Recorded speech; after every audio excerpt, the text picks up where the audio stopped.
Ayo Bafetu, Ayo Balandeli, it's your boy A-Flip once again. I usually wear dark glasses to dim a bright future, but today it's a different story. I'm wearing light ones because the future is not as bright as it should be, because our people are not employed. I'm alongside the great Mr. Christopher Ndiweni, the one and only, the owner and founder of Mahelani Tours. Mr. Ndiweni, how are you doing today? I'm fine, thanks. Okay. So to begin our interview, so Mr. Ndiweni, people call you by a lot of names, going as far as calling you as the pillar of Matebele land. But the question is, how do you call yourself? Who is Mr. Ndiweni? Mr. Ndiweni is Christopher Ndiweni, a war veteran, born in 1954, who contributed a lot in the struggle of liberating Zimbabwe. Okay. All right, I didn't know about that one. I guess Nami, it's an honor to be sitting the war veteran. So from our previous episode with Mr. Obed Dube, the African poet, who was crying out loud about local opportunities being given to other communities, to other people, but these opportunities are actually meant for the local people. How far true is that one? As I mentioned that I'm a war veteran, I expected a lot from our liberation struggle. We're striving for excellence to make sure everyone is being fed equally in this country. But if you look at things, how things are being done, it's so disappointing in such a way that the youth are no longer employed as we expected, and the entire citizens are not getting what we expected, as we're striving for excellence to make sure all the wealth of the country is being shared equally, as I've mentioned. So it's so disappointing to see all the young people not being employed, no employment being created, though there's some chances that are supposed to be there, making sure that every youth is being employed. So it's so disappointing in the sense that, especially the locals, when I see them not being employed, to me, it's really disappointing. Okay, so Mr. Obed Dube, the African poet, actually mentioned the jobs are there, but then they are not being given to the people of our society. They are not being given to the people of Matebele land. Some people are coming from other places to come and actually consume those resources.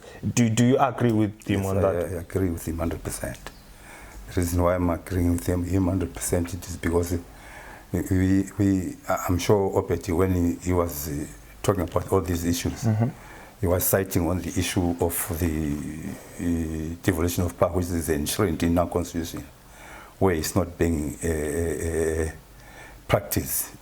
So probably that's where the thing should start.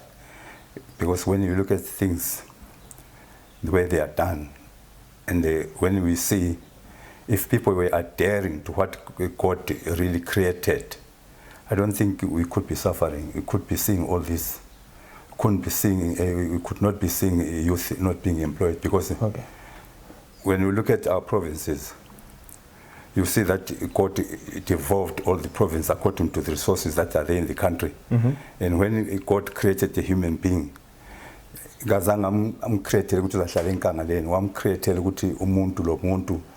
must survive on this and that. Now, if we look at our provinces, as the Obed Professor said, youth they are not being employed. There are a lot of jobs that are supposed to be done by our youth. But if you look at how things are happening, the people that are employed in our town here, especially in the hotels, they are not the locals.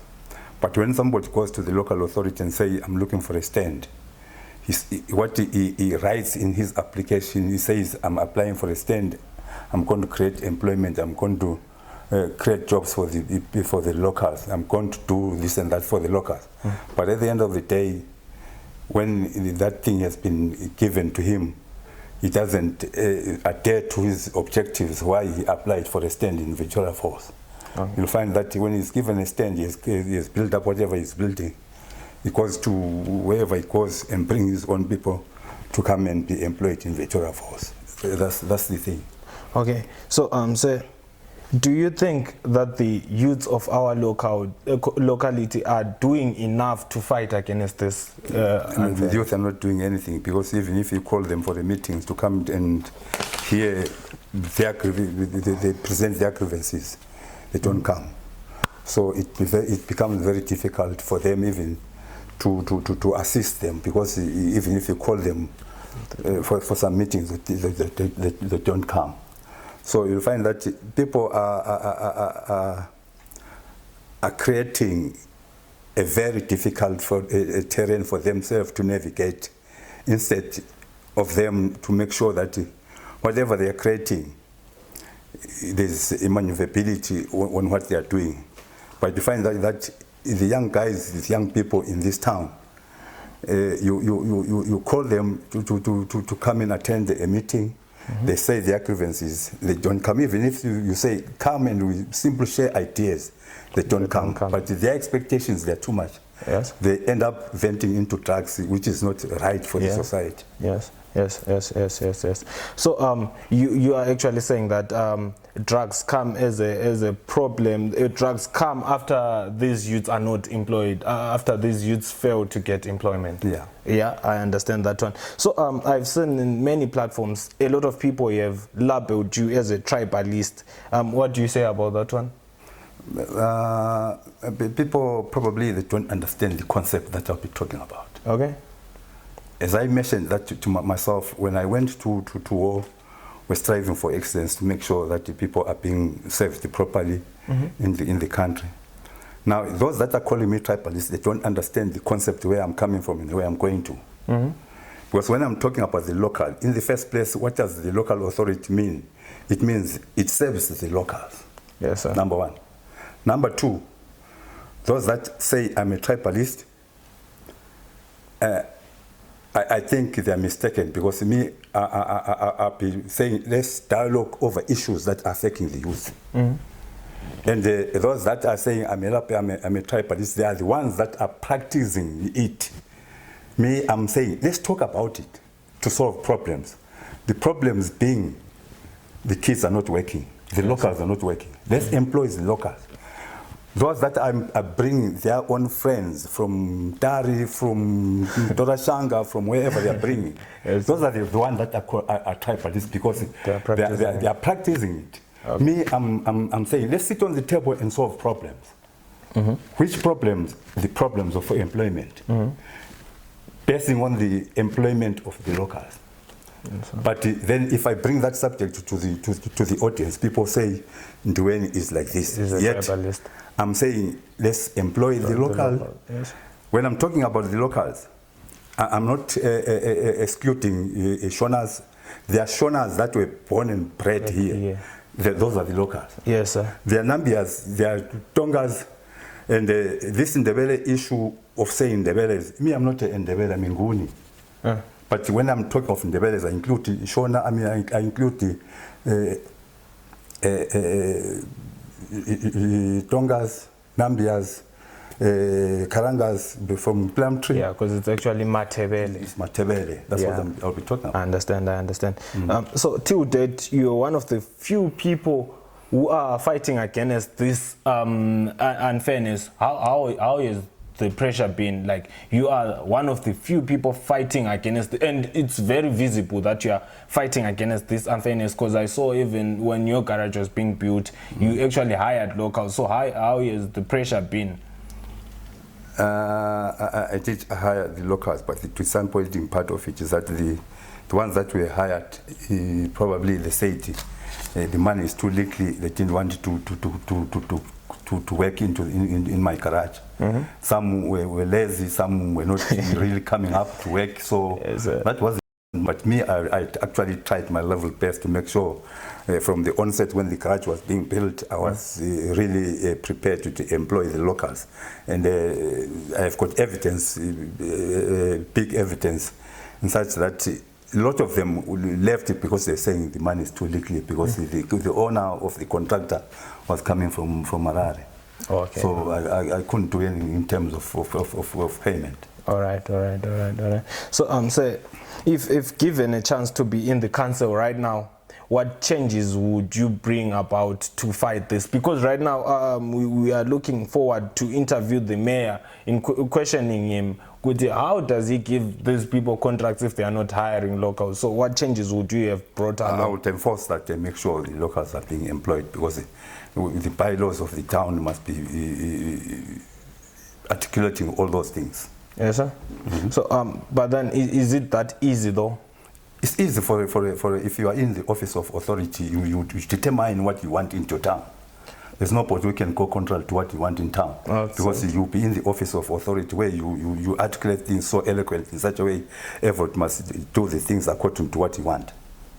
Okay, I understand that one. So meaning that if we bring in the mayor to question him about this one, we are getting solutions. You definitely are going to get solutions, because you'll be adhering to the constitution, you will be adhering to the principles of the town and the local authority. I'm sure you'll come up with the solutions. Okay, so a question of interest. Who is to blame for the locals not getting employed? Is it the council, is it the companies, or is it the youth themselves? It's the youth. One is the youth themselves, because they don't fight for their right. Okay. There is a saying which says it is in your hands to make sure you are doing well. Yes, sir. It is in your hands to make things that are happening. If you don't do it for yourself, there's no one who is going to do it for you. Okay. But at the same time, it is the local authority that is letting us down, because it's not enforcing what they've actually enshrined into their bylaws. Yes, sir. I feel so. You mean it's only the youths? The council, you have nothing to. They are not to blame in any way. The council, you've got to be blamed, because they are ones that are supposed to be enforcing this. Even the youth also, they are the ones that are supposed to be blamed. Because if you go to Harare or in some other places in Mashonaland, you cannot employ some foreigners. When I'm saying the foreigners, I'm not saying the foreigners from outside Zimbabwe, but from other provinces. Okay. That's what I'm putting across to you as a foreigner, because you are not belonging into that particular province. But in Mashonaland, you cannot employ some youth from other province, while some youth within the province are not working. Yes, yes, that one, they will tell you straight away, get your people back and you employ our locals. And then the companies, do you feel as if they have a hand in this? Yes, if the companies need to be told what they're supposed to do. If they are not told, they'll do it their own way. Okay. Okay. So a question is just popped now.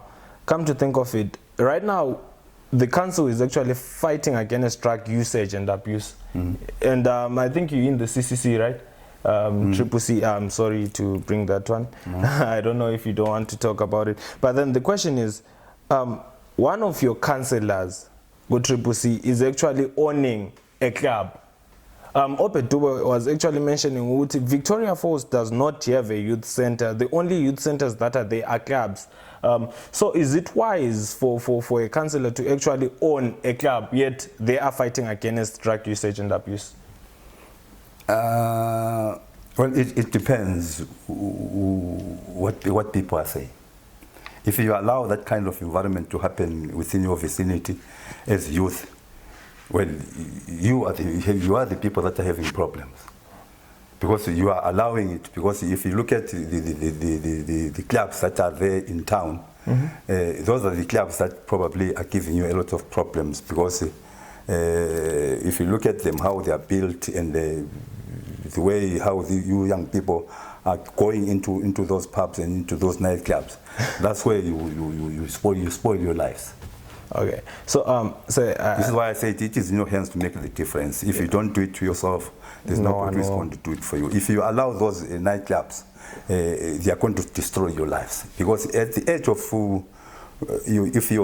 at the age of your younghood, up to 40 years, if you haven't done any foundation of your life, then at the age of 40, where they are saying life begins at 40, then you have not laid out your foundation. Where will you go to? No way, for a fact. If you allow those people there in the location to come up with some nightclubs, like destroying your lives. Okay, so you mean, I now get you. You are young people, you need to marry good girls. Good girls want to have husbands, young boys who are going to look after them. But if you allow those nightclubs, because those are the nightclubs that are destroying your lives. So I understand you very well, and I'm not going to debate much on that. But esindebeleni bathi indlela ibuza kwabaphambili. So say we usually do what we do because of what our leaders do. Right now, Ndiweni yourself, you are actually owning a company, Mahelani Tours, and you're hiring locals. A lot of people know about that. A lot of people are speaking about that. And then I'm one of the youths. That's what I want to do. I want to do this and hire locals. But then not everyone is the same. Some of the youths are going to like say, no, this councillor is actually owning a club, which means it is very right to be part of it. So my question back again, is it really wise for a councillor to own a club? It depends on the councillor ufakwa ngabantu. Okay. Abantu kumele bamtshele ukuthi into le oyenza kasiyifuni. If you are quiet about it, he'll think probably you are enjoying the system that he is doing. Okay. So I cannot divulge anything about the councillor, but what I can simply say to you people in Victoria Falls, if you allow some nightclubs in your premises, within your vicinities where you are staying, you are destroying your lives. All right, the youths are not getting employed. The local youths are not employed. So, so as advice to the youths, what does it take to make this movement a success? Engali advise khona as young people ukuthi alibe lezinto ezi inspire. Thina sikhule we being inspired ukuthi sibone ama teacher, ama police, ama doctors, ama nurses. We were saying to ourselves, ngakhula ngifuna ukuba yiloko. Yes, sir. But if you look at how things are happening today, there's no one, especially in young people, that are being inspired by being a teacher. By being a doctor, by being a what? Because if you look at how things are happening, it's like everyone is now being degraded in such a way that the kids are no longer earning anything from the professionals. Yes, sir. So what I will encourage you young people is to say probably, let's stand up and fight for yourself and make sure that everything that is happening in the country is done in a proper way. People are following what is written in the Constitution. Laws are being adhered to what is written in the Constitution. We have got the best Constitution probably in the world. If people can adhere to that, then our kids are going to also be very happy to be teachers, to be doctors, to be engineers. Because nowadays, if you look at kids don't value anything from us. Yes, sir. They don't even value us as parents because we are failing to take them to school. Yes. Then umntwana uzawuthenga ngathi ubaba wami ehlala ungihambisa esikole. Utitsha lwana I don't value to last these 2 weeks or so mbone umholo kateacher compare lo wasopo. So what do you think a child will envy from a teacher umholo akuzocompare lo wasopo? All right. So, Babu Ndiweni, it was nice having you. Thank you for actually allowing us to come here and interview you. It's an honor. So, Balandeli. What I will also advise you would group the young people, conscientize them. I'm very happy that you are coming to us as elders. Yes, but you are not taking the lead to the young people. The Bible says conscientize them how they should live in this world. Because we have got a lot of expectations from young people. Yes, you are the leaders of tomorrow. Yes. But the leaders is say if you go 80, okay, so I understand. So those are the things I think you must know as young people. Leader. When are we going to lead? Yes, sir. So I Besengibongile. Balandeli, it's your boy A-Flip once again. Next up podcast, a podcast under Danica Studios. Your cover life is like chopsticks. Sometimes I stop in X unless we go together. Next up podcast.